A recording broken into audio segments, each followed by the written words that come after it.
Hi students, welcome to SR academy. இப்போ நீங்கள் பார்த்துட்டு இருக்கிறது தேர்ட் மிட்டம் டெஸ்ட் ஒரு மாவட்டத்தில் நடைபெற்ற ஒரிஜினல் கொஷின் பேப்பர்.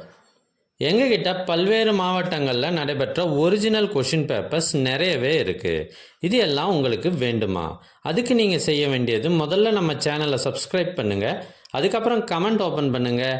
ஃபஸ்ட்டு கமெண்ட்டில் உங்களுக்கு தேவையான லிங்க் இருக்குது. இதில் அனைத்து சப்ஜெக்டுகளுக்குமான கொஷின் பேப்பர்ஸ் இருக்குது.